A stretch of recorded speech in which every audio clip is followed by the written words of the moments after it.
Okay, we're gonna continue on. Um, Next we have the Wild Horse Fire Brigade, and we have Bill Simpson here.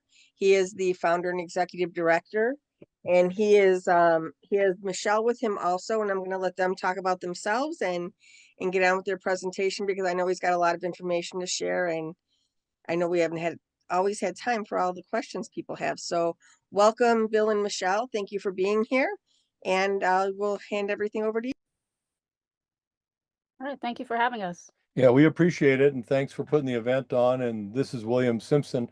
I'm the executive director and founder of Wild Horse Fire Brigade, and we're coming to you from our wilderness research site. We call it Wild Horse Ranch. We're up here basically on the border of Oregon and California in the Siskiyou Mountains. We're at an elevation of about 3,000 feet, and I'm here with my partner, Michelle. Michelle has a Master of Science, and her minor was in behavioral ecology. And, and so I'll let Michelle just give you a quick little update about herself. You want to say anything about it? Yeah, so I'm on the executive board of Wild Horse Fire Brigade, and basically I'm a fellow researcher out here, and as well as photographer, and a avid horse lover. Very much love the horses out here. So we're going to go ahead and proceed with our slide deck. This first image is one of Michelle's images. It shows us some of our cultural heritage horses here. And this is actually right on our landscape. Most of the pictures you're going to see that we show are horses that are on our landscape or in the open area here. We are in a wilderness area and it's open range. So we'll talk about that a little bit more. Um, So this is in the background there, you can kind of see this was taken before the dams were removed. So there's actually a river in the background now. But that's who we are, a picture of us. So, So Professor Linklater, he's on our board, so we work very closely with him in coordinating student internships and research projects. So when we asked him to share his thoughts about us with the advocates, this is what he had to say. Wild horses only give up the secrets of their lives and their relationship with the environment if we're prepared to devote ourselves to meeting them where they are. If patient and persistent in our observations, the nuances of their behavior and ecology are revealed. It is because of that sort of patience and persistence that William E. Simpson and Michelle Gough of Wild Horse Fire Brigade have arrived at ways of appreciating the value of wild horses in North American landscapes that promise to reframe our relationship with wild horses for decades to come. So I thought this was such a beautiful way to express how important he feels our work is for now and for the future of wild horses.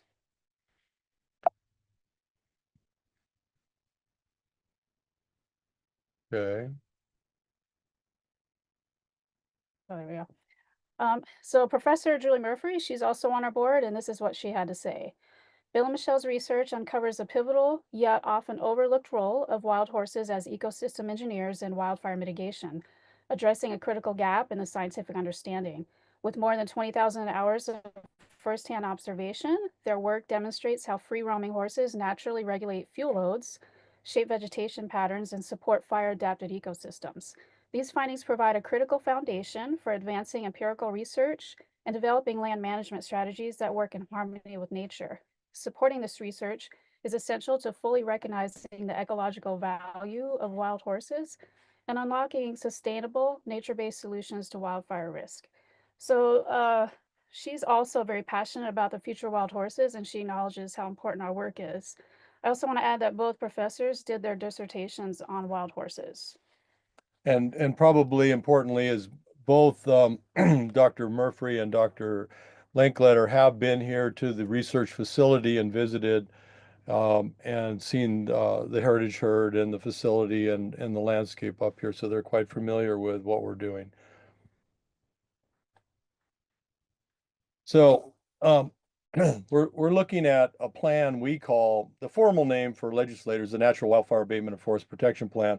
We just call it Wild Horse Fire Brigade because really, when you think about what horses do naturally, is they're part of Mother Nature's management system for grass and brush, and along with the other major herbivores. Oh, however, equids are quite different than ruminants. And most people out there know the difference. You're looking at a ruminant with a multi-chambered stomach versus a single stomach horse. And so the digestion is very important, and also the anatomy of their mouth and their hooves set a big difference between the impact of horses, which evolved on this landscape, and invasive species, cattle, sheep, and goats, which evolved in Africa in the old world. Now, we started studying horses up here. I started studying horses back in 2014. And then for a long time, things were going on. And we'll talk more about what happened on the landscape here. We had a big fire up here, 38,000 acre fire. But in 2022, we met with the Ag Commissioner, and he's been getting research from us quite regularly. And in 2022, Michelle and I met with him, and it was actually in February, we had a meeting, and then in March we got a letter after our meeting, and they're well aware of the horses, they're well aware of our research and what we do, and the rescues that we've done, and all the work on the landscape. And so in 2022, the county gave us ownership of our herd of horses up here, which is a very important step.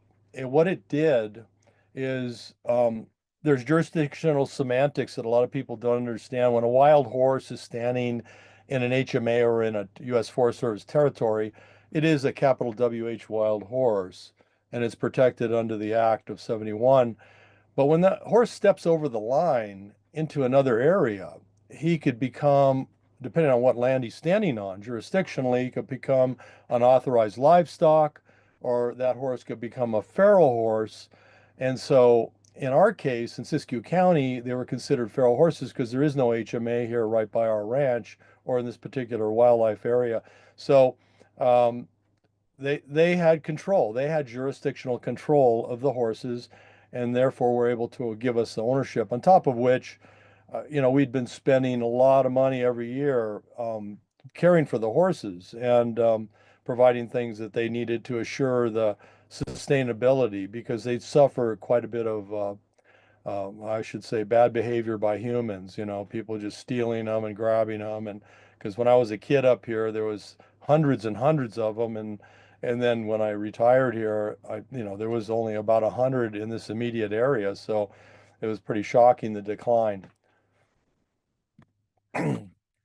So in 2017, we rescued and rewilded 19 wild horses and integrated them into our herd.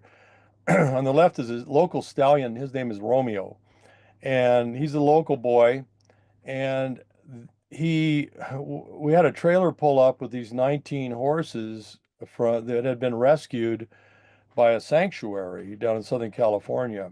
And and I'm not going to name the people of the sanctuary, but they ran into some difficulties, and they had some amazing horses that they'd collected over the years because they were special horses and, rare genetics and so forth. So when I heard about it and they said, gee, could you help us, Bill? We said, of course we can. So we got those horses up here, and when they opened the trailer door, they came out. It was we had a livestock hauler bring them up, and they'd already been sequestered in quarantine, so we knew they were safe. And when we opened the door, Romeo just happened to be standing there, and at the time he was a 4-year-old bachelor, and he saw this family of horses come out, and he goes, "Oh, okay." Well, interestingly, since 2017, he's kept that entire family together, and we've had babies from some of these horses already, so it's been a very interesting examination of how these horses were successfully rewilded after being in a sanctuary for a number of years. And in this particular family band, there's also 3 geldings that help Romeo out. So it's also an example of how geldings integrate into family bands. Yeah, it's quite interesting watching that behavioral, those dynamics in the family bands. So between 2017 and 2024, we've rewilded nearly 100 horses altogether, and our area is quite unusual. It's an ecologically balanced wilderness area that already had an existing herd of native horses, and so what the success is quite variable depending on the landscape where you're rewilding, and that's what's important. you just can't rewild horses anywhere. And that's something that we're trying to stress to people. We have to be very careful where we put horses. You certainly don't want to put a horse into an area where they're going to be in conflict right away. You don't want to remove them, like the BLM removes them from a landscape where there's a lot of unhappy people around them, let's put it that way. And so the horses bear the brunt of that. And so horses, when they're rewilded, need to be placed into a proper landscape that's ecologically appropriate, and also the landscape where it doesn't create any kind of a conflict with existing commercial enterprises, because that's the big problem right now. We've got, a lot of people don't realize there's about 300 million acres of wildlands in America, and most of that area is not controlled by the BLM. The BLM, a lot of people, when you start looking at who owns what land and this and that, of course, the BLM, I think they have about 245 million acres. The United States Forest Service, I think, has about 180 million acres. So, the U.S. Forest Service, 180 million acres is less than the BLM with 245 million. But a lot of people are not looking at, well, what other land is in America? Well, there's 354 million acres of privately owned forest.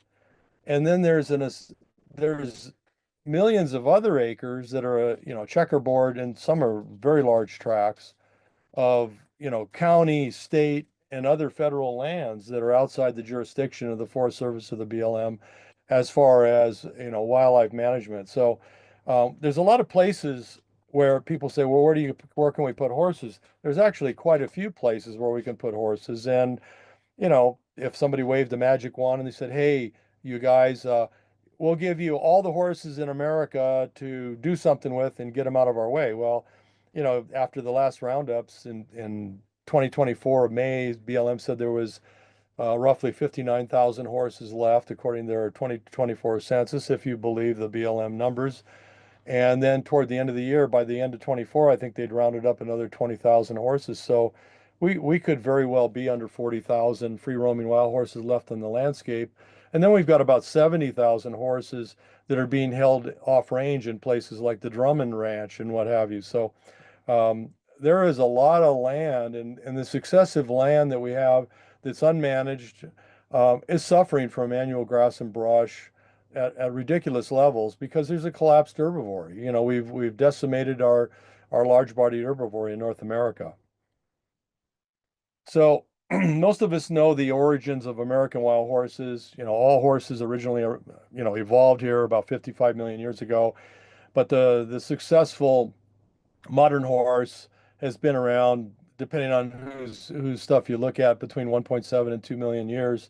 But Ross McPhee is probably one of the leading experts in the paleontology and evolution of equids. And and according to Dr. McPhee, they arose about 5 million years ago.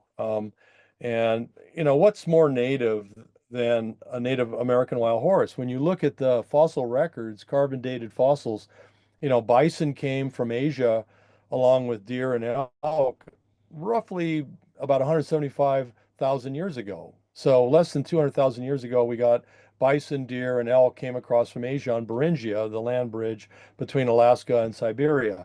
And then horses about 1 million years ago went the other way and got into the old world across Beringia. So that's how the old world got all their horses and zebras and so forth. So what's older, a bison that's been around, let's give it credit, let's just say 200,000 years, we'll round up, or the modern horse? Of course, the modern horses is they're as American as apple pie. But because of political and economic reasons, it suits the powers that be to demonize them by using terms like invasive and not native, and these are all ways of demonizing the horses, which makes it easier for them to eliminate them, and that's just what they're doing. So who's doing it and why? See, that's the other problem. You have to understand the battlefield dynamics. Who are the generals? Who are the politicians behind the generals? And who are the soldiers? So, people keep talking about the 1971 Act and protections. I hear protections. by the BLM under the act. Well, I would tell those people, look around, tell me what protections you're seeing. I see that they have the right to be rounded up and tortured and family separated and castration and sterilization and with a lot of horses ending up in slaughter. That's the protections I see.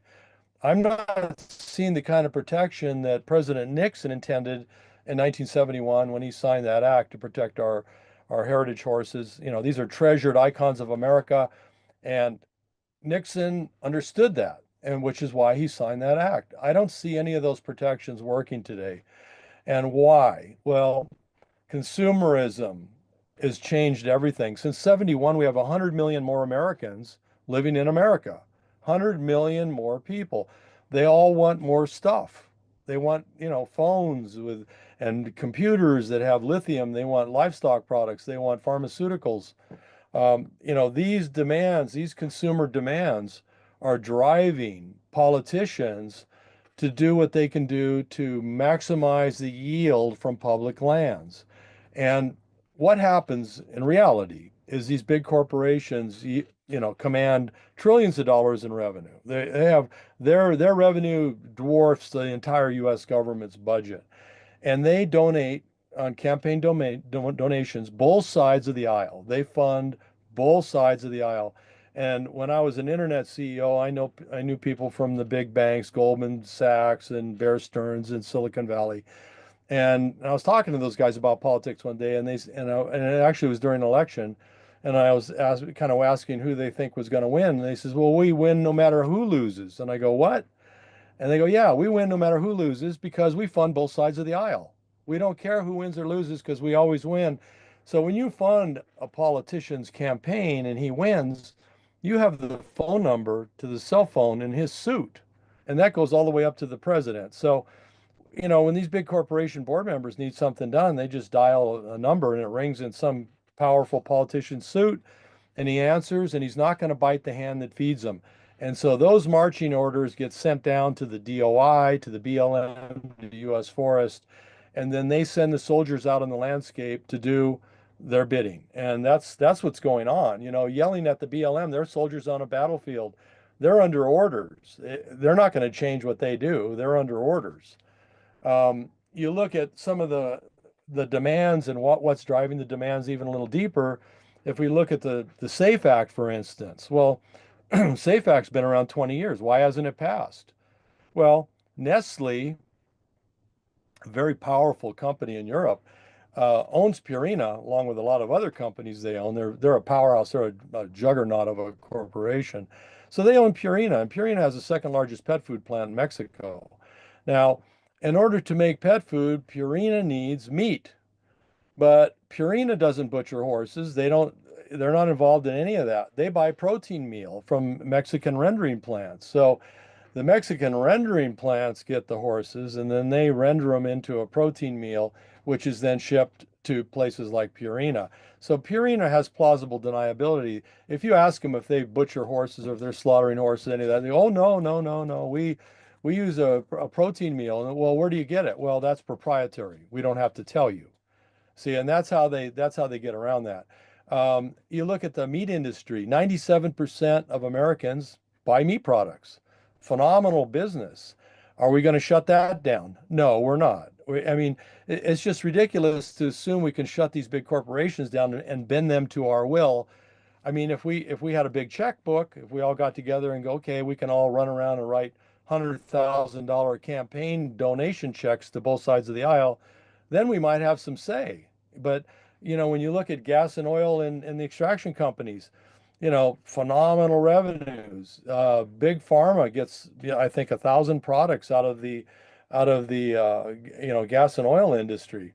You look at the aggregate of these corporations that are wielding these trillions of dollars, and it is a lot of power, a lot of influence on our politicians. So as advocates, we all want to save wild horses. We all have the same desire, but we have to know how to do it. We have to have a practical approach that's based on the realities on the landscape. So you look at these logos, these are just some of the companies that basically take advantage of public lands directly or indirectly. and it's a lot. So what it comes down to is who's killing wild horses? We all are. That's the bottom line. We all are. We're all using the devices that have lithium phones. Well, guess where lithium comes from? They're finding more and more in Nevada and other places. Well, what happens? They don't want the horses on the landscape where they're going to mine lithium. It's consumerism versus wild horses. So we all have a hand in it. And nobody's going to give up what they want. Nobody's going to say, we're not going to change the 97% of Americans that eat meat. We're not going to change everybody that wants a new cell phone. We're not going to change everybody who wants a computer. We're not going to change Tesla. Everybody's buying lithium powered cars. It all comes out of the ground. And when you start doing those kinds of things, you're impacting horses. So we have to take responsibility. We all are part of the problem. It's not just the BLM. It's not the U.S. Forest. And it's really, those are just the soldiers on the landscape. It's the big corporations that are basically yielding to our demands.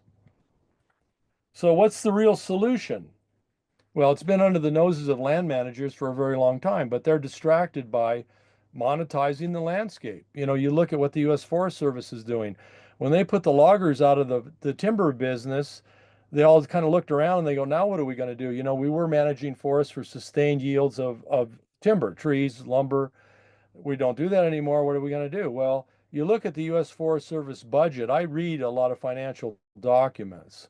And I think now they're probably at $10 billion a year in funding. And 90% of what they spend it on is on fire suppression. So that's firefighting. And it's funny how they tailor words. Suppression is an interesting term. It almost sounds like prevention, but it's not. Suppression means firefighting. And that comes after the problem's exploded out of the ground. You basically, hey, the forest is on fire. All right, now what are we going to do? Let's go fight fire. And let's spend, $10 billion a year doing that. They don't want to look at prevention, because the problem with prevention from their chair is prevention puts people out of business. It breaks people's rice bowls.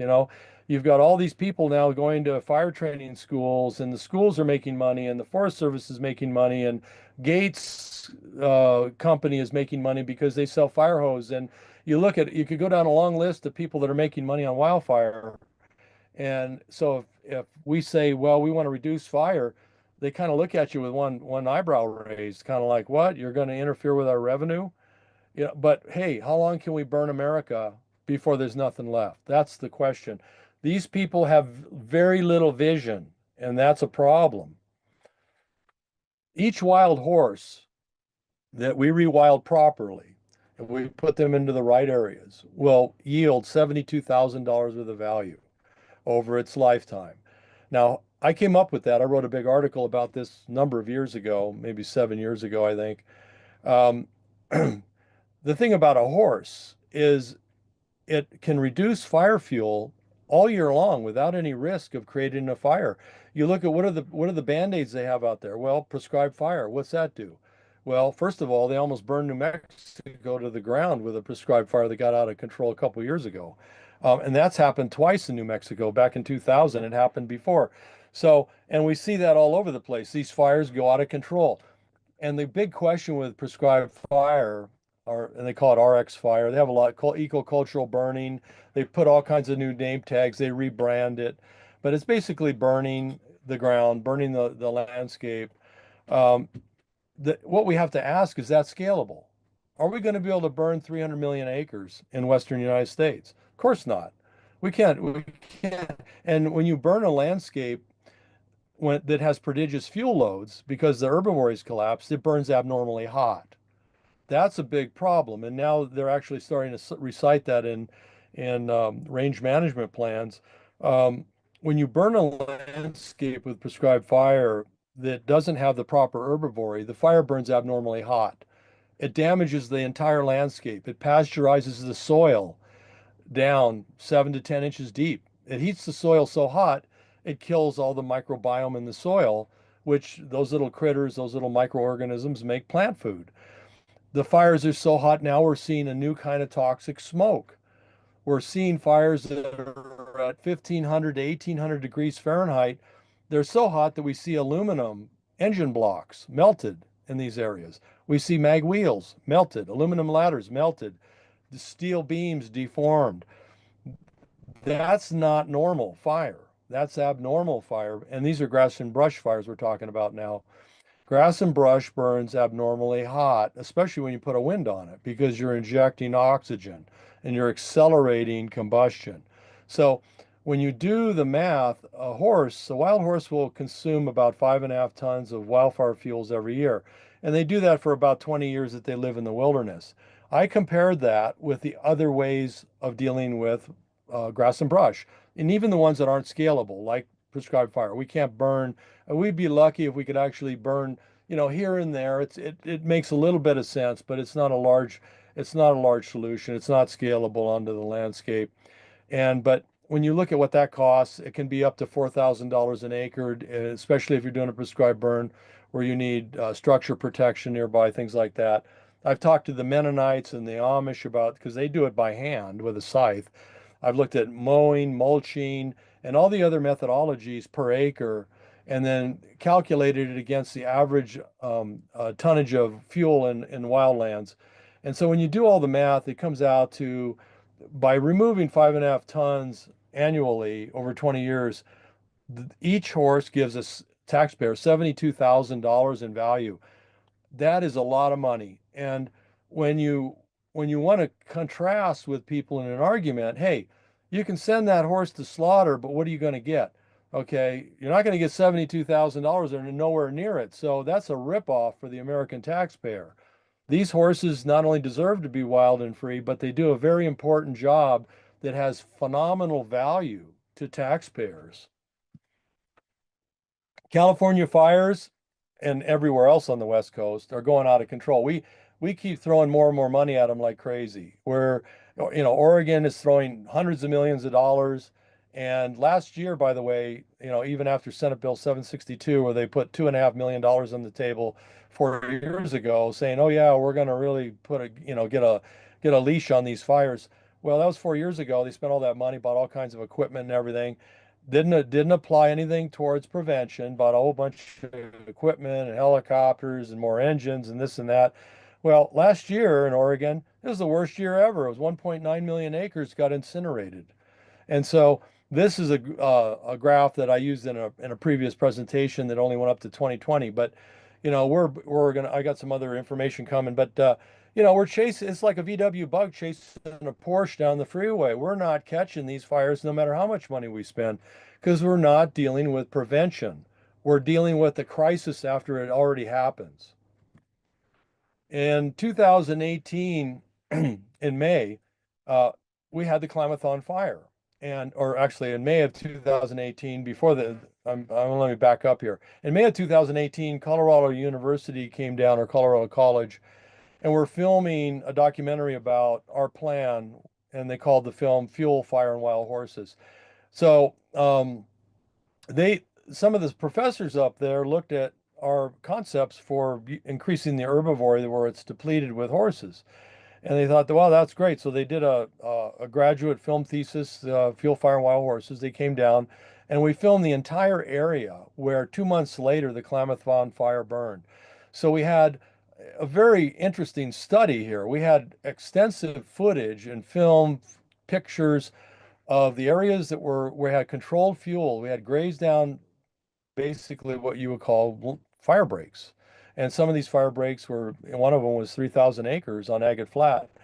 And so these fire breaks were instrumental in helping CAL FIRE stop the Klamathon fire, which was wind-blown, grass and brush fire.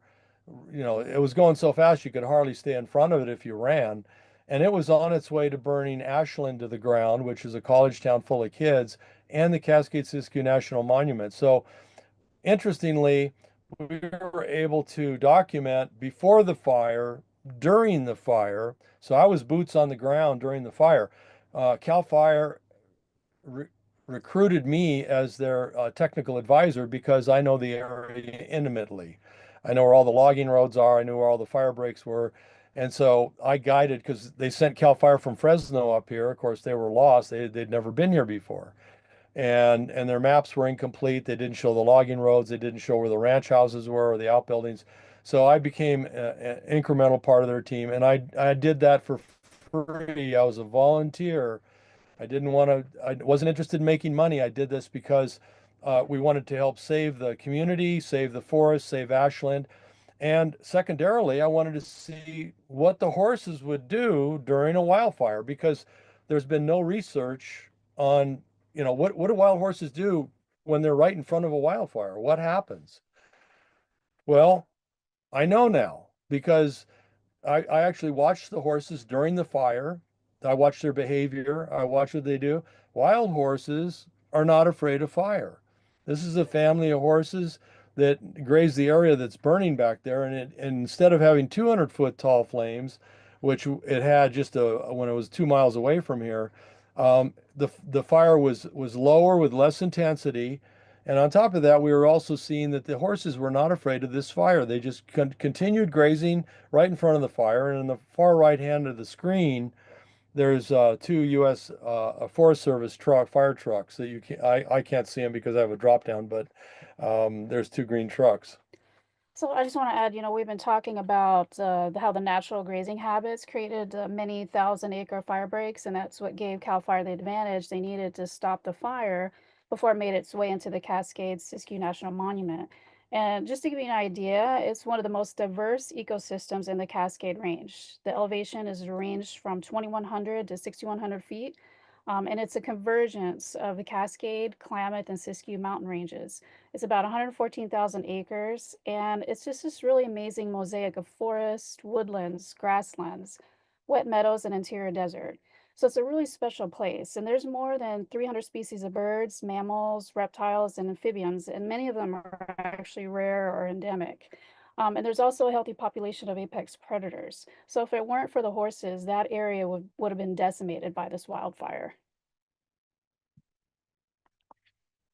So wildfire smoke is not the same as it was 20, 30 years ago. Wildfire smoke is now so hot, and the fires are so hot, it's creating new compounds. There's a new chemistry that's happening in the fire. We're seeing, we went from fires that were 900 degrees to, maybe 1,000 degrees to fires now that we know are over 1,800 degrees because we see aluminum engine blocks melting. That doesn't happen. Aluminum melts at about 1,500 degrees Fahrenheit. So there's all over the place, melted aluminum ladders, molten aluminum mags, molten aluminum engine blocks, deformed steel. That happens at 1,800 degrees Fahrenheit. So when in chemistry, and Michelle and I both studied chemistry and physics and things, if you put three compounds into a test tube and let's say you heat it at 800 degrees, you're going to get certain resulting products. Now, if you take those same exact compounds and put them in a test tube and you heat them at 1,800 degrees, you're going to get brand new compounds. They're going to be different because of the different kind of chemistry at that temperature. What we're seeing now is these fires are so hot that metals in the ground, minerals in the ground are sublimating. Sublimation is when a compound goes from a solid and it skips the liquid phase and goes right to a gaseous phase. So these metals, like there's all kinds of metal in the ground, copper, aluminum, zinc, you name it, you got all kinds of minerals. What's happening is during these fires, you're getting superheated smoke, you're getting sublimated metals that are going up into this smoke column, and you're getting this brand new chemistry. Now, the toxins in the smoke, the common thing that everybody thinks of is carbon monoxide poisoning. That's not what I'm talking about. I'm talking about novel compounds that are in the class of carcinogens. Now, of course, I know about this because the toxins in the smoke killed my wife. So, and I consulted with a lot of people, top experts in the United States in this area, and Dr. Michelle Block at the Indiana Medical University, who studies toxins in smoke, confirmed my suspicion back in 2019. So, and now UCLA has come out with a study saying that 5,000 Californians a year are dying prematurely from toxins in the smoke.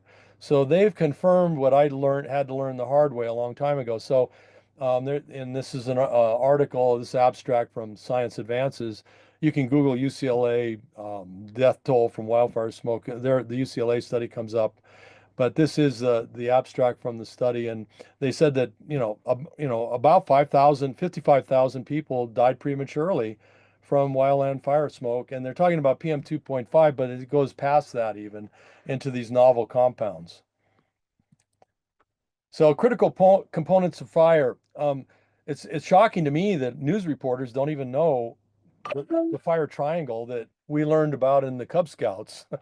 So in order to have a fire, you have to have oxygen, fuel, and heat. And so you'll hear people on the news, oh yeah, it was a wind-fueled fire. Wind doesn't fuel a fire, okay? Fuel fuels a fire. When you have wind on a grass and brush fire, what it does is it injects oxygen at a higher rate, and it accelerates the rate of combustion, which accelerates and expands the BTUs, the British thermal units, or the heat that's expanded into the environment. In other words, when you put wind on a fire, you're inject like a blacksmith's bellows. You're injecting more oxygen and you make it burn hotter. And so these wind-driven fires are extremely hot because grass and brush burns faster than heavy fuels. Like, trees, you can have a wind on a tree, but it's not going to burn, it can't burn it at an accelerated rate because you only have so much surface area. With grass and brush, you have a phenomenal amount of surface area on the vegetative material. So by injecting oxygen with a wind, you can accelerate the rate of combustion and therefore increase the level of heat to the level where we see incineration of, places like the Palisades. Houses just melted to the ground. Here's an example of a forensic report from InsaWeb. This is the government site where they talk about what happened on a fire, how many acres, where it was, the latitude, longitude, etc. And I've looked at probably several hundred of these and studying the incidence of grass and brush fires because I was very interested in knowing how many of these fires have grass and brush as the primary fuels. Well, here's an example. They got tall grass and brush in a fire, the McKinney fire, which did a lot of damage. Not only did it torch the landscape, but it created unstable soils. And then there was a rainstorm, and all that they had a lahore of mud that went down into the Klamath River, and it killed all the fish for 70 miles in the Klamath River. There was a big article in the news about that. So what's causing catastrophic fire? Well, we know. We have a collapse of the herbivory.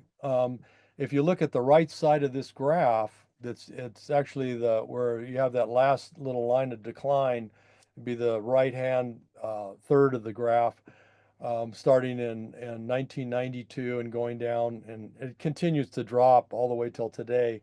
The deer in California have collapsed. The same thing in Oregon and Colorado. Everywhere I've looked in the western United States, we see a collapse in the deer. And that's because the Fish and Wildlife departments are selling deer tags and elk tags at a rate that helps them monetize their business model, which is shooting animals. I mean, Elmer Fudd's been out there shooting a lot of large-bodied herbivores, and that has cost us dearly because especially in the western United States, our herbivores are pretty much gone. I mean, there are very few left, and interestingly, in California Fish and Wildlife still sells deer tags. Quite frankly, I think they wouldn't care if there was 1,000 deer left in the whole state. They'd probably still be selling deer tags because that's how they get their money and pay all their employees. Do they care if a hunter gets a deer? No. But when you sell 1 million deer tags, you got 1 million Elmer Fudds out there with high-powered telescopic, optics rifles, and they're blasting these animals, and then you have poaching and vehicular accident and so forth. So we have a documented decrease in the herbivory. Now, coupled with that, we also know from a brand new study by Radeloff that and his team that grassland and shrubland fires represent 66% of all wildfires. So the top line, that light green line, that's grass and brush fires. The dark green line down below is forest fires. And as we see, grass and brush fires, that's the elephant in the room. It's 2 to 1. So And we also know from insurance records and all kinds of news media reports and scientific studies that the vast majority of human deaths come from grass and brush fires. The vast majority of economic damages, loss of business, and so on and so forth, homes and homelessness are coming from grass and brush fueled wildfires, not forest fires. Now, that's not to say forest fires aren't a problem. They are, because that destroys habitat for wildlife. But we have to start talking about prevention in an intelligent manner. And, I tell people if we're all out fishing in a boat and suddenly we have a 1 inch hole in the boat and water coming in, and we have a 6 inch hole in the boat and water coming in, what hole do you fill first? What hole do you patch first? Well, you do the big one first, because that's sinking you. And that's what's happening right now. These grass and brush fires are really a problem. So there's a lot of science published out there. Dr. William J. Ripple at Oregon State, here's a study from the Royal Society. If we rewild, trophic rewilding basically will stop fires. It will help reduce the frequency, the intensity, and the size of these fires. So there's a lot of science. There's no argument there. We know what the solution is. We need to reestablish our herbivory. And of course, cervids are out of inventory. You just can't go find deer and elk to drop them back on the landscape. That's going to take probably a 20-year management plan and arguments with the hunting industry, because we're going to probably need a moratorium on hunting to bring back the deer and the elk. In the meantime, what do we do? Well, we've got 70,000 large herbivores in government holding. It's ridiculous. It's like having the fire department in jail during the fire season. So we have all these, and we're paying over $150 million a year to feed them and take care of them. If we rewild those horses into appropriate areas, okay, and that involves, that's a long conversation, because it has to be the right ecosystem. You can't just put these horses anywhere. And you don't want to put them into an area where there's going to be economic conflict either. You want them to be wild and free, and you don't want any conflicts. And there's plenty of places to do that. That's not a problem. So we know it works. So that's the point here. We know it works, and we have empirical evidence of that. With it right up here, we stopped a fire with our herd of horses. So this is a really nice little slide that was courtesy of Canna Foundation. And actually, early on, when I was talking with Hutter Helmer at Rewilding Europe published my 5-year preliminary study back in 2019 in their wildfire-focused journal. It's called Gray's Life. And I got to know Dr. Helmer, and he had one of these graphs for Europe, and I talked to him about that, and I said, hey, we need one of these for America. We need we don't need a Koenig horse in the middle. We need the American wild horse in the middle, because hey, they all came from here anywhere. So let's do this right. You got your horses from us. They're Americans. It's kind of like I tell my friends, if we all fly to Switzerland, I'm sorry, and go on vacation, are we suddenly Swiss because we're in Switzerland? No, we're Americans. It doesn't matter where you put them. These are American wild horses. So they did this really nice little cartoon for Canna. And it shows that the interactions in kind of a glance here, how important to all the other co-evolved species of flora and fauna the horses are. They're critical. And we see that all day, every day up here, because we live with them. So back in 2018, in February, well, actually before that, in 2016-17, I became very concerned about chronic wasting disease, because I know people in Colorado and in the Midwest that was suffering from the serious decline of cervids because of chronic wasting disease, which is a deadly disease. It's fatal in all cases. It doesn't matter. There's no cure, and it's fatal. And so when Enviro News was starting to talk to Dr. Mark Zabel about this, Dr. Zabel is he's a medical doctor and a PhD at the Prion Research Center in Fort Collins, Colorado. Dr. Zabel and I started talking about this, and then in 2018, we talked to Enviro News about chronic wasting and the importance of the wild horse, because, and I learned a lot from Dr. Zabel. Before I talked to him, I didn't realize, and this was back, of course, in in 2017, I didn't realize that horses are resistant to chronic wasting disease. Who knew? And then I also didn't know that lions, bears, wolves, and coyotes and bobcats do not contract the disease or spread it. So if they eat an infected carcass, they don't get sick and they don't spread the disease. So they're like the garbage men out there. So if you have a deer that's suffering from chronic wasting disease, normally, if you have a proper predator population, they get taken out of the population very quickly before they can spread the disease. Well, what's happened over the last 100 years? Ranchers in the Midlands on these grazing areas that have been used for 200 years in some places have shot all the predators because they don't want them eating their calves and their sheep. So what's happened? They've removed the Mother Nature's solution to the spread of chronic wasting disease. But also, as I learned, the vector for the disease, because it's a prion, it's not a bacteria or a virus, it's a prion, so it's a misshapen protein. The vector is the vegetative material. And when you had a proper herd of horses, they could eat the infected materials, the vegetative materials, and they don't get sick, and then they don't spread the disease. They take it out of the food chain, which limits the amount of the disease that the deer and elk could eat. So the horses were doing a very important job, but in the early 1900s, we had 3 million horses. Guess what? We're probably down to under 40,000 that are free roaming. So here again, we've shot ourselves in the foot because of bad management. Okay. So education, very important. We're going to start talking about our program here. After Professor Linkletter came up, and of course, Dr. Julie Mufree had been here too.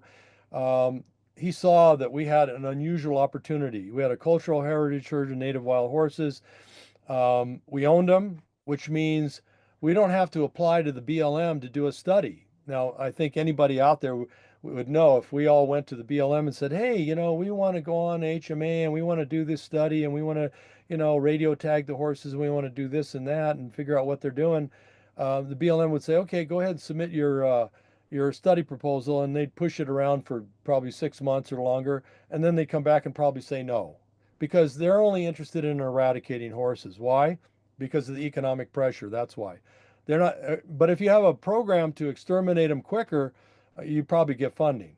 So and permission to go use the herd for that. Now our herd, because they're probably the largest herd of native horses that are privately owned, living in a balanced wildland ecosystem, we're able to study these horses. We don't need to get permission from the government. These are our horses. That's a benefit because they're protected also because we own them. Now they're considered jurisdictionally as livestock. So nobody can touch them, nobody can hurt them, they're protected, and that's very important. That's a real protection too, because as livestock owners, we could perform citizen's arrest. Anybody tries to hurt our horses, we have all kinds of laws. Guess what? They're written to protect the livestock industry. We're using them to protect our horses now. So it's a twist. Thinking out of the box has great value. That's what we do at Wild Horse Fire Brigade. We think out of the box. And that's because of the multitude of people on our board. We have a vast array of professionals who understand all kinds of unusual nuances in various levels. And then my background is all over the map. So we signed a 5-year contract with Cal State University, and now we're putting students through our program. And so far we've had 8 students pass through the program. These students now, they're environmental study students. They understand horses. They did what we call it the Goodall method, because we live with them and study them. And we do that in honor of Jane Goodall, who basically did the same thing. She figured out how to get to know the apes and then be part of the family. And that's when she saw them making and using tools and made her breakthrough. So we've made a lot of breakthroughs too. We've discovered and published things that haven't been known before. So it's really pays off. And so the kids are going through the program. I shouldn't say kids, young adults. I guess I'm getting too old now. My kids are 40.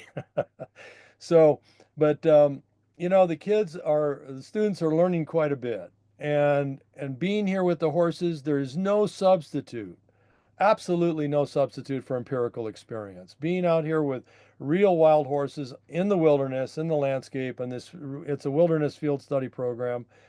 They're seeing the real deal, okay? And they're taking away the heart of the horse with them. They have that intricate understanding. They see the love between the family bands. They see their benefits on the environment. They're absorbing it. The 2 weeks, it's an intensive immersion course, and these students are really benefiting. So in addition to the rate of the fuel reduction, we've talked a little bit about, how they benefit the forests, but they also benefit our watersheds and ecosystems. When they create these fire breaks, we're protecting the ground cover. A lot of people don't realize, but you need to have cover crops around your forest. And what the cover crops do, a lot of them are nitrogen fixing plants like lupin. That's a nitrogen fixing legume. So it puts nitrogen in the ground. If that gets burned off, suddenly you don't have that benefit anymore, putting nitrogen in the ground. That's fertilizer for the trees. There's the co-evolution of the flora in a landscape is amazing. It's taken millions of years for this. It's kind of like business dealings between species. There's a saying that the Lakota have, I believe it's the Lakota, I could be wrong, that the grass knows the horse. That's poetic ecology. It's saying that the grass knows that it's going to feed the horse, but the grass knows that the horse is going to continue its life cycle by pooping out its seeds and continuing that grass's life cycle to the next generation and so forth. So, I could spend hours just talking about this one thing, but what these horses do is important. And just from the simple point of stopping fire, these big fire breaks protect forests. And this is what we saw up here. Here in the far left slide, you see a little family of horses. Hey, they created that big fire break that's protecting those old growth trees, which are the habitat for hundreds of different animals in there. So, similarly, horses, the poop that comes out, it's full of seed. You can actually, in that middle slide, you actually see a seedling of a lupin plant in the right side of that little picture on that slide. That's a lupin among the grasses. But, we just completed a grazing study with oversight from Cal State and UC Davis. We had a master's student up here from UC Irvine that came up through a veterinary school in Davis. We completed a germinability of horse dung study, and we just completed a grazing study and the oversight of 2 universities. It was scientists here, students here. We're not worried about somebody stepping on a plant or anything. I mean, this is a wilderness area. We have scientists and students who are smart people. They can be up here and see it. It's important that they see it. That gives you validation. There's a lot of people who say things, but hey, those are just words. Show us. Maybe I'm from Kansas, I guess. Show me. I want to see it. I want to see the evidence. Show me the empirical evidence. We show that. And the far right slide, Michelle, I wanted to talk about the picture on the far right. So that essentially shows the theoretical benefits of how the horse's relationship with the tree makes it fire resilient. So when you actually go hiking in the backcountry here, you can still see the impacts and devastation from the 2018 Klamathon fire had on the forest and the woodlands here. And as you hike down the paths, that theoretical becomes empirical because there's a dramatic difference in the areas frequented by the horses versus the areas where the horses didn't really spend much time. The trees that the horses didn't have a relationship, that had the limbs that went all the way to the length of the tree down to the ground, and they were choked with grass and brush. Well, those trees burned catastrophically and subsequently didn't survive. And we're talking about fire evolved conifers. Um, but then there's this really dramatic difference where the horses had a relationship with the trees, and they created those fire ladders. They maintained the grass and brush to nominal levels, and so those sections of the forest are still pristine. And so without those horses, that whole forest would have been, gone up in flames. And just to try to give you a picture, the section of trees that burned were on one side of a creek versus the trees that didn't burn were on the other side of the creek. And the grass and brush is still maintained. And then there's various piles of horse dung that are of varying ages. So you can see that the horses do spend a lot of time in that area. Yeah, just one more note on that far right slide showing the tree. You can see the ground was burned under the tree, the fire went right under that tree and didn't burn the tree because it burned low and slow because of low fuel loads, because of the horses grading. And you can actually see a little stud pile under the tree. But that tree survived the fire like a lot of other trees because it was used as a shelter. So Band-Aids versus solutions to save American wild horses. We got to be honest with ourselves. I mean, looking at the 30 years of advocacy, the history of the advocacy, all the things that have been tried, do we want to keep doing the stuff that didn't work at any level? If it didn't work, we need to move on. And so, we hear about sterilizing horses that'll stop roundups. Does it really? Empirical evidence shows that it doesn't stop roundups, not at all. One example of many examples is, of course, the Oniki herd. There's an organization there that on their website actually talks about using birth control, or whatever you want to call it, fertility control, as sterilization for 20 years. They've used it for 20 years. And then, of course, in 2022, the BLM came in and rounded up 450 horses. Did it stop the roundup? No. Sanctuaries, relocating horses into large fenced areas. Isn't that what the BLM does with the Drummond Ranch? I mean, the problem with a sanctuary is you can't own enough land to have a truly balanced wild ecosystem, which is what a wild horse needs. It needs to be in the presence of all of its co-evolved flora and fauna, including the predators.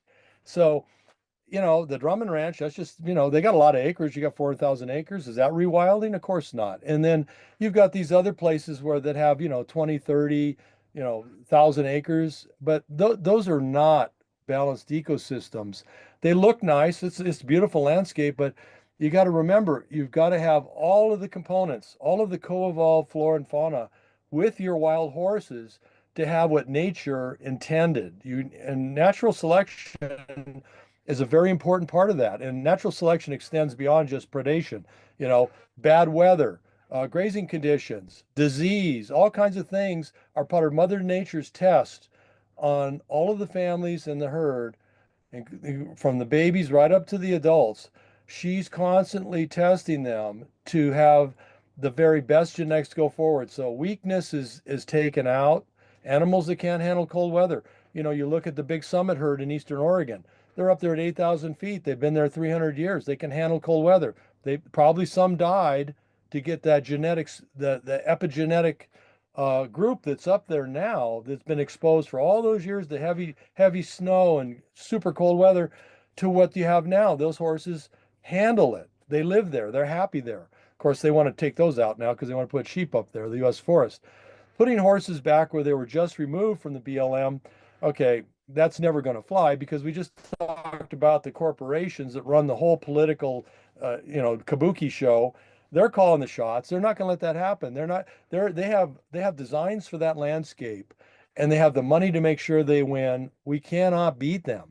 Litigation, yeah, we've litigated ourselves. We stopped the BLM roundup, but we realize, we're tactically aware that just buys us time to gain support. We need to make our management opportunity and our plan available to a large scale of people, and then get the support and then get it implemented. So we're trying to buy time wherever we can. And unfortunately, what happens in many cases is, when you litigate in an area where there's a lot of livestock production or whatever that's desired in a particular area, and this is unfortunate, a lot of horses end up shot dead after people win litigation. So, you look at, if you Google LA Times 2018, 450 wild horses shot dead. This is on a BLM piece of land in northern Nevada. The BLM, or I guess a hiker, discovered all these dead horses. They went in there. There's 450 horses, wild horses, shot dead. 450. And the BLM said, "Oh, we don't know what happened." Yeah, of course not. Hey, Bill. And nobody's ever been caught. Bill, I'm sorry. I'm sorry to interrupt you, but we only have about 15 or 20 minutes left for questions. So I'm wondering. Okay, I'm going to wrap here. Okay. Yeah, I'm going to wrap real quick. Okay. So how can we implement wild? This is the important part. Why can we have two paths? Okay, we have the existing law, humane transfer of excess animals, which the BLM will not tell you about. They lie by omission. But if you Google BLM, Humane Transfer of Excess Animals, guess what? It comes right up on their website. So what that means is any government agency, a county fire department, a city, county, state can go to the BLM. They say, we want horses, and they got to give them to them. And then when you get them, they come with protections. They don't lose their, and of course, what BLM protection do they really have, right? But they have to sign a document. The government agency, whether it's a state or county, signs a document, and you get them, and then their jurisdictional tag, they become work animals, and doing fuel reduction is work. So this all works, and we've got 2 lawyers on our board. They both looked at it. Mike Harris is probably one of the most winning litigators in wildlife out there. He worked for Friends of Animals for 7 years. He looked at it. We have an article online about this. It works. And then the other thing we're working on is amending Section 1339 of the 71 Act to allow relocation of wild horses from areas where they're deemed in conflict into other wilderness areas that are ecologically and economically appropriate. So there's 2 paths, and we're going to work on that. If Wild Horse Fire Brigade's implemented, it's going to save a phenomenal amount of money for taxpayers in the insurance industry. You know, we just saw I mean, I could go down all these numbers here, but you know, warehousing captured horses, 100 million, or actually it's 150 million now. Rewilding those horses, you know, we save that right off the top. That 150 million gets saved immediately. Wildfire damage, I mean, we're talking probably this year in California, we may hit $1 trillion in damages. The LA fire alone, they're talking $300 billion, a third of $1 trillion. When the horses are rewilded, if they give us a 3 to 5% reduction in wildfire related losses, that's $5 to $10 billion in annual savings just in California that we could expect. Firefighting costs are going through the roof, and we're spending, you know, billions of dollars on that too. So in summary, the implementation of Wild Horse Fire Brigade saves lives, forests, wildlife, businesses, and it protects our wild horses and saves billions annually. And the neat thing about this is we can get this done. So we're at a crossroads here. Wild horses are being managed to extinction. Many thousands of horses are getting removed every year and then sterilized. The AMLs are way too low for genetic viability, and the remaining herds are getting aggressively treated with fertility control. We're quickly approaching the number of wild horses in America that triggered the 1971 Act. So because of those things I just listed, we're looking at a whole different picture in terms of bringing them back.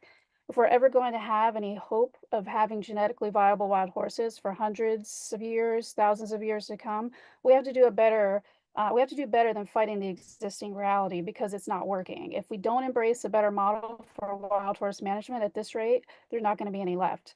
So there is hope for our American icons, and that's why we're so passionate about our plan that creates a future for wild horses, that gives wild horses the win they need while recognizing that we aren't going to win against economic pressures that have put them in this position. So I hope that you'll seriously look into Wild Horse Fire Brigade, because together we can create a bright future for generations of wild equid to come. And I want to thank everyone for taking the time to listen to our presentation. Thank you. Thank you guys so much. I appreciate that. There was a lot of very fascinating information. Part of why I wanted to have you here is, as you know, one of our local reporters here in North Dakota featured you on the news. And I understand that, you know, when you have no control over what parts of your interview that the reporters use, and really, like, you could talk to them for hours, and right, and you've got 3 minutes that they put up on the screen. But it sounded to me like part of your plan includes removing horses from lands that they are rightfully theirs under the Wild Horse and Burro Act, and putting them somewhere else. Am I correct in that, or can you correct that if I am wrong? No, that's incorrect. So you have to, okay, when the 71 Act was passed, we used science from the 1950s, okay? We're light years ahead of that now. We have DNA, we have paleontology that's like changing all of our understanding of equids in the world and in North America. So knowing what we know today, we can do a much better job. Now, what we have to do is we have to go back and look at all the different areas where horses got, you know, basically boxed in by a 71 Act using science from the 50s and 60s. Remember, that was the period of time when misogyny was crucifying Dr. Goodall for being a woman with a new discovery. See, that's, you got to remember that well was a poison well we were drawing out of. So the 71 Act has great intentions. The preface of the act and the intentions of the act are golden and still valid today. The tactics and execution have to be smarter. Now, the Teddy Roosevelt horses absolutely need to stay there because that landscape, okay, we know there's been horses, that's been horse habitat for millennia. That is and just like with the priors, that's been habitat for millennia. We know because there's paleontological record, just like where we are, we have horse fossils. Right. Can I Now, pause you having for a said second? that, Because I think that that's true for most wild horse herds, though, correct? Because that was my question no, for you. I know that, yeah, the no, park has sold off horses over the years, and there are people I know who have actually had to move from climates because those horses can't acclimate to like you can't take a Theodore Roosevelt horse and put it in Arizona and think it's going to be successful. It grows a winter coat. It's acclimated to this climate here and surviving when it was minus 40 a couple weeks ago. So I think that okay, that's the so same. let me finish my answer. So notwithstanding what I said previously, now we have to also look at the history of ranching and livestock and wild horses over the last 400 years in North America. See, what happened is horses were displaced into new areas from their normal habitats. Now, we can dig down in the ground in some of these HMAs, and there's no DNA record of horses ever using some of these areas as habitat. That's a fact. Now, how did that happen? Well, very simply, there's a book from 1930 from, I believe, Tom Holden that talks about the great cattle drives around Texas, from 1860 to 1890. Just in and around Texas, they were moving cattle and horses that they'd acquire. They moved 90 million head of cattle, or no, 50 million head of cattle, and with each cowboy needed 6 horses during some of these cattle drives, and they ended up using 600,000 horses for these cattle drives for that 40-year period. See what was happening, that was just around Texas, bringing them up to the railroad in Oklahoma and stuff. When you start looking at cattle drives, moving cattle from Texas all the way up to Oregon, Montana, Washington, or Northern California, um, horses were moved all over the place. They would acquire them from the Native Americans. They would round them up. They would round up wild horses and break them on the trail. Horses were dislocated over those 400 years into all kinds of new areas. And then on top of that, of course, a lot of them were satellites, um, uh, post Ice Age splinter populations too. Our herd here was seen in 1580 by Sir Francis Drake. So it's obviously in 1580, that's just 80 some years after Columbus set foot first time in North America. How did horses get way over here? Well, obviously they survived the Ice Age. They didn't import enough horses to show up over here in just 80 years. That's ridiculous. So we know there's splinter populations, but we also know there's reintroductions of horses as well. So, but we have a lot of landscapes. We need to reevaluate areas that are in phenomenal economic conflict. We're not going to stop that. That's the one thing we need to get through our heads. We're not going to stop these big $5 trillion a year corporation conglomerates. Okay. So if there's a landscape where you dig down in the ground, you got to fight the battles worth fighting. And you find out, hey, there's no fossil record, there's no DNA, there's never horses in this area. Somebody drew a box here. Okay, fine. Instead of rounding them up and sending them to slaughter off range holding, let's rewild them somewhere where it makes sense, where there are horse fossils, where it was natural habitat. And we got lots of those areas where there's no conflict. So no, I'm not saying that we just randomly suddenly move horses out of the rightful areas. I'm saying we have to reevaluate, okay, where were their real native habitats? And now we have the ability to do that. Okay.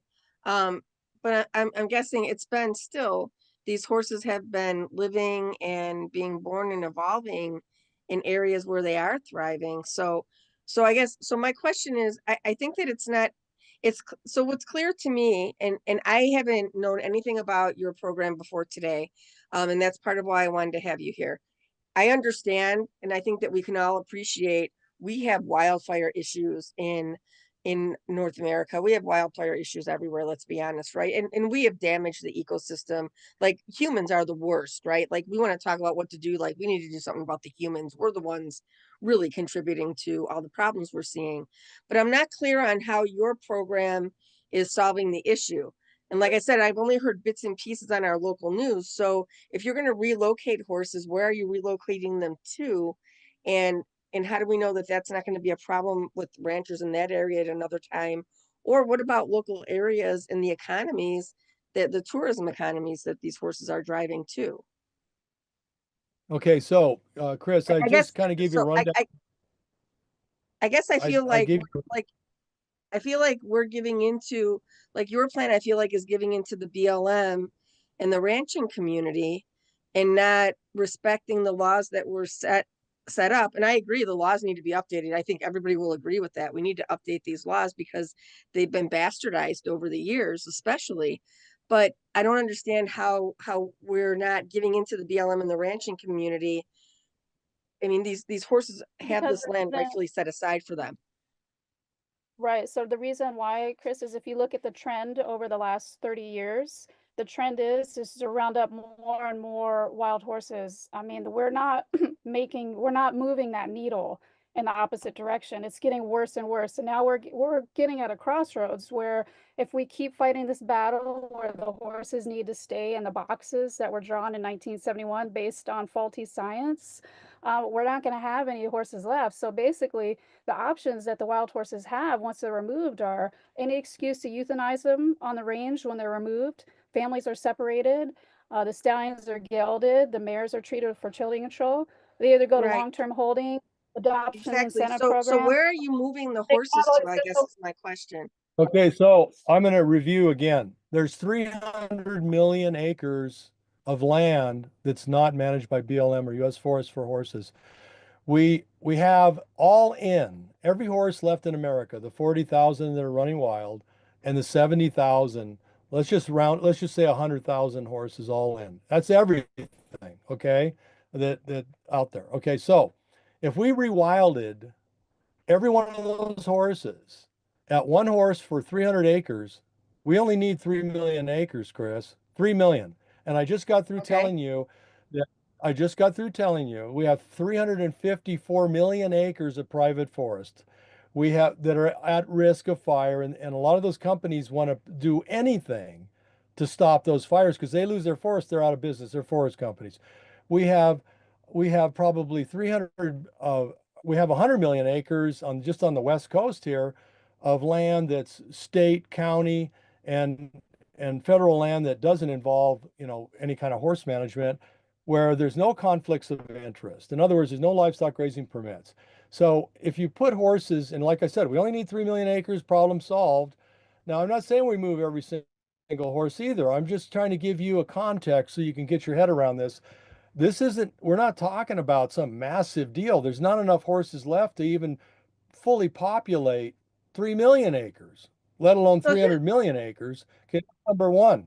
And number two, okay, with the science we have, we establish the battles we need to fight. In other words, like the Teddy Roosevelt, the Pryors, some of these other herd areas where you dig down, there's fossils, there's DNA.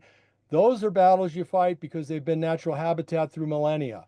There's other boxes, Chris, where there's no fossils, you dig down, and by the way, horses do not evolve epigenetically in a matter of 400 years, okay? It takes much longer for them to change with epigenetic impacts. So, bottom so line, would this look at the be conics and some of the. would this be a viable solution then? I feel like if you want to talk about the 60,000 wild horses in BLM holding facilities, why can't these logging and ranching communities or this land that you're saying where the horses need to go, why can't we take those horses and put them there? Well, they are part of the plan, Chris, but then they're not a reproducing population. So if you leave all the other horses that are in conflict in these HMAs and they're completely getting decimated, then that basically ends wild horses. Right, Yeah, but we need to I protect that. understand and You appreciate need to that, get. but couldn't that be a starting point to prove your case? Oh, well, okay, look, there's a thing called critical path thinking. Okay. Um, And I've been through a lot of different training, including with the military. You got to think in terms of tactics and critical path. The horses that have the best genetics are still wild and free and haven't been treated with a whole bunch of chemicals like Gonacon and PZP, and they're out there running around and they're at risk. They are on the battlefield right now. The ones in the corral aren't going anywhere. The ones out at the Drummond Ranch ain't going anywhere. They've already been done. Whatever they're going to do to them has been done. They're walking around. They're in the corral. They're not going anywhere. Okay. That's not the exigent situation. The exigent situation are the horses that are being targeted right now, this year, to be wiped out. And that's the last bastion of good genetics. Those horses need to be in the ICU. They need to be looked at first and handled first. And the reason I brought up the excess animals, the law we have right now, humane transfer of excess animals. Okay, when they do a roundup, the first thing they do before they do anything is they have to do an excess determination. So a letter of determination after a census by the USGS is signed by a manager. So they fly around, they say, okay, there's this many horses. Okay, that's too many. We got to get rid of them. Okay, fine. Somebody signs the letter of excess determination. That letter gets signed way before any roundup. Well, guess what? The minute they sign that letter, the Humane Transfer of Excess Animals Act comes into play because they've been deemed in writing as excess. So it opens the door for advocates to team up and get those horses as families in an orderly fashion without helicopters, and then bring them into adoption programs where counties rewild them, or states or organizations. You just have to have a government authority, could be even a fire department, city, county, state, whatever. They can get those horses by working with advocates, because they have the problem. They're getting burned alive. These people are losing their towns, their cities. Look at Paradise. Look at Lahaina. Look at, I mean, people need these horses in the right areas, not everywhere. Goats are great down in the Palisades, but up in the San Gabriel Mountains or in the Malibu Mountains, or in, you have a lot of places you could put like geldings that are just, gentle giants. But in other areas, these wildland areas that we have, that are they call them fire sheds now because they're filled with grass and brush and no deer, and they just burn like crazy. We can work with the counties, cities, and states under the Humane Transfer of Excess Animals. And then as soon as they sign that letter gets signed way before the roundup. That opens the door for us to come in and say, okay, you signed the letter of excess determination. Now they're under the auspices of the Humane Transfer of Excess Animals Act. This is according to our lawyer, Michael Harris. You look at his cases that he's won. This guy knows his stuff. He's not an amateur, okay? Mike Harris, he was Friends of Animals lawyer for 7 years.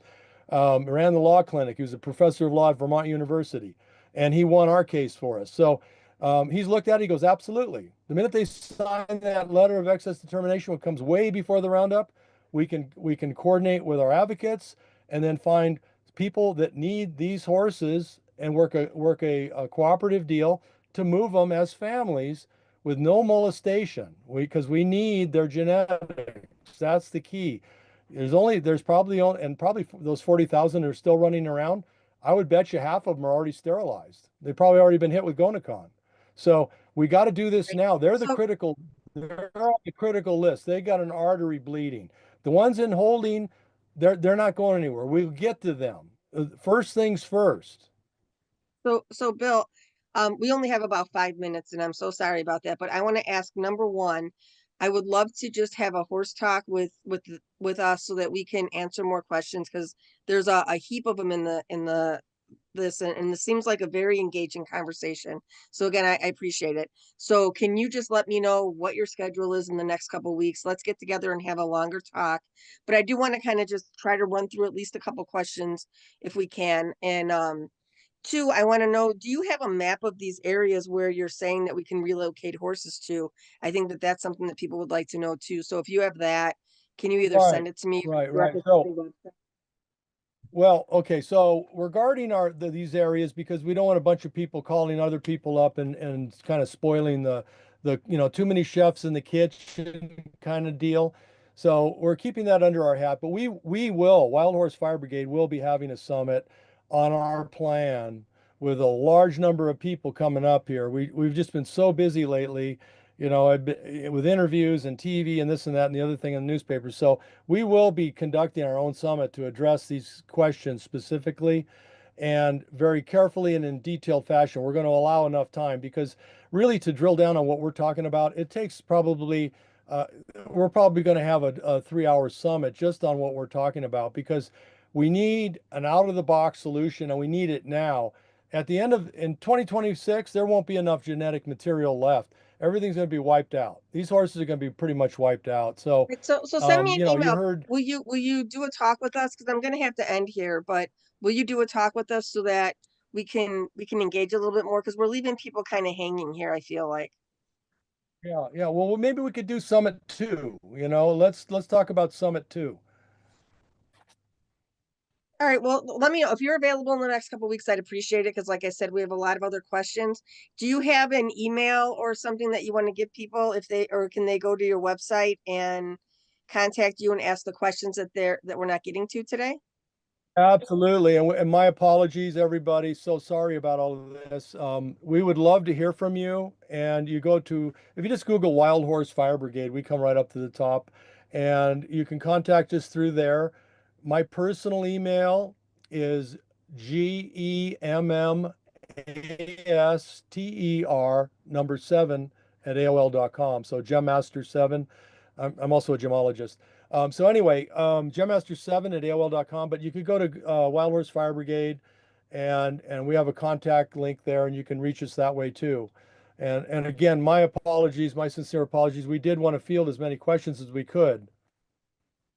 Well, I appreciate it. And like I said, if you have time even just to talk a little bit in the next couple of weeks while this is fresh in people's heads, I would appreciate it because we won't be having another summit until next January, I'm pretty sure. So thank you guys. I'm sorry we didn't get to a lot of questions, but it was really an engaging presentation. So thank you, William and Michelle. We appreciate it. And I will see everybody in a couple of minutes over in the next presentation. All right, thank you. Thank you.